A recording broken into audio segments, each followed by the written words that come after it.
এখন আলুটা একটু ভাজা হয়ে গিয়েছে, এর সঙ্গে আমি পটল অ্যাড করে দিচ্ছি আজকে। পটল দিয়ে আমি কখনো রান্না করিনি, আজকে প্রথমবার ট্রাই করছি।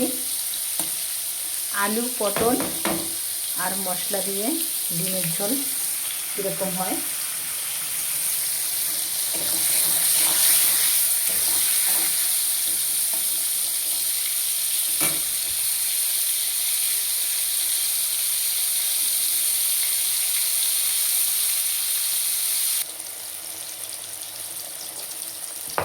আলুটা একটা ভাজা হয়ে গিয়েছে, পটলটাও ভাজা হয়ে গিয়েছে, এর সঙ্গে আমি মশলা অ্যাড করে দেবো।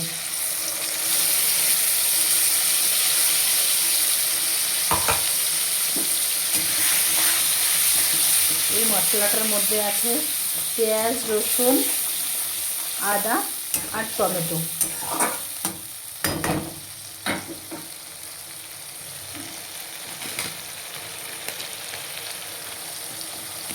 এর সঙ্গে কিছুটা হলুদ অ্যাড করে দেবো।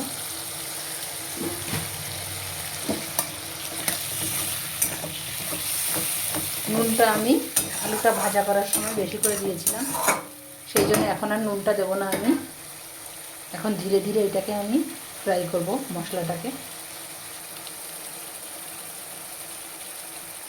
এখানে মশলাটা ফ্রাই হচ্ছে, আর তার সঙ্গে অ্যাড করে দিচ্ছি এখানে আমি সব মশলাগুলো একসঙ্গে আমি ফ্রাই করে মিক্সারে পাউডার বানিয়ে রেখেছিলাম।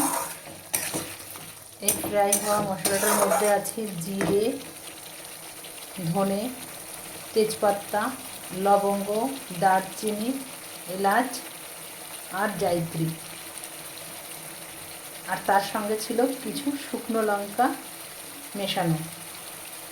এই সবগুলো আমি একসঙ্গে পাউডার বানিয়ে রেখে দিয়েছি, তাহলে রান্নাটা করতে একটু সমস্যাটা কম হয়, তাড়াতাড়ি হয়ে যায়।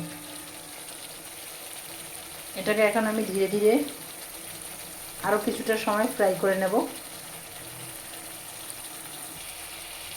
এখন মশলাটা দিয়ে তেল ছাড়তে শুরু করেছে, দেখা যাচ্ছে। এর সঙ্গে এখন আমি অ্যাড করে দেব ডিমগুলো।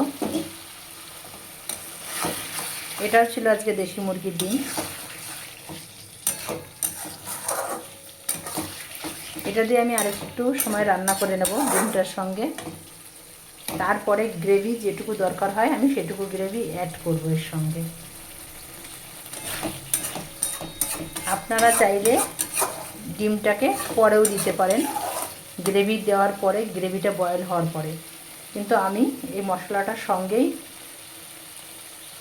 ডিমটাকে মিক্সড করে দেই, পরে গ্রেভিটা জল গরম করে দেই কিংবা ঠান্ডা জলটাই দিয়ে দেই।